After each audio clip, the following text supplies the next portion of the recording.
going to take you into the secret greenhouse of survival. In the secret greenhouse of survival. For those of you who read my book, I'll just stop right here for a second. This is a dehydrator. It's a great place to dehydrate food in the summertime, so you can bleed off extra heat and you don't have to heat up the house with it. It's also protected from bugs and animals and that sort of stuff, so you can have your food in here. And those of you that read my Secret Greenhouse of Survival book know that we've got planters here, which are made of concrete, and these concrete planters provide a thermal mass, so in the wintertime it absorbs heat during the day and gives it off slowly at night. These beds go all the way around the greenhouse, and it is late spring now, and I'll just show you basically. We'll go back, just happen to have a cockatiel in here, and that's a coffee tree, and there is a little aquaponics experiment that we're doing. And we'll go right down the line here. We've got a number of plants that are ready to be planted right now out in the garden, so this is a great place to be using your greenhouse to propagate and get your plants ready. We also have some plants in here. That is fennel, and we've got strawberry actually in the greenhouse with little baby strawberries on it. We've got a number of different pepper plants. That plant right there is a sweet potato, and we've got basil over here. We've got a white cabbage over here. The little tiny plants all in amongst everything.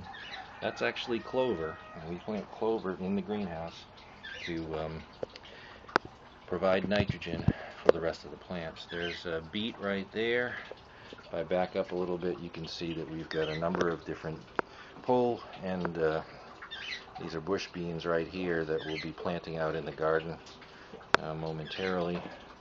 And then we've got some more basil, another sweet potato.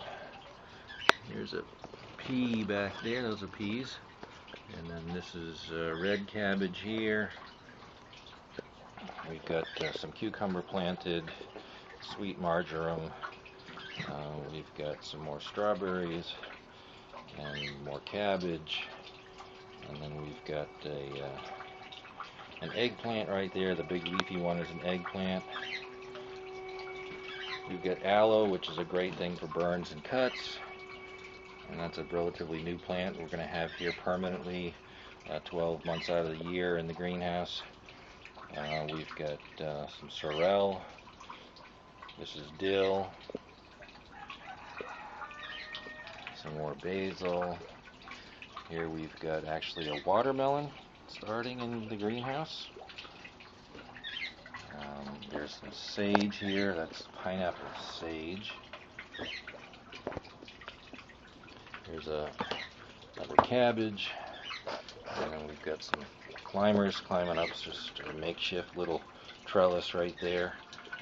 So we've got things like cucumbers and that sort of stuff, which will actually climb up and actually hang their fruit up on the trellis. Echinacea is in there, and backing off we've got this little aquaponics experiment. Those of you that have looked at National Geographic's Doomsday Preppers site last year, season 3, we did some builds. Survivor Jane and I did some really inexpensive builds, but basically you've got just a little container here, a little storage container. It has water in it and fish in it.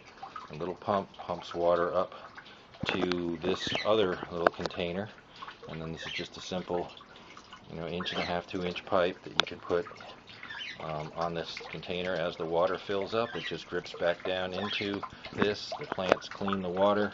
The fish water is used to fill this tank, and then these plants essentially develop roots that feed.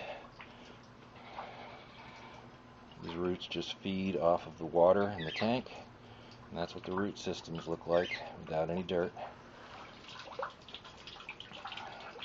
And then we get some plants here in front of these windows. Try not to show the windows because it just blows out the. And get some parsley, some catnip, and back over here, like I mentioned, we've got a coffee tree. It has nice red coffee cherries on it, and those coffee cherries we can pick and dry out, and ultimately there is a bean inside of those cherries, and that bean is what we use to make our coffee with. So here we are again with even more plants in the secret greenhouse of survival.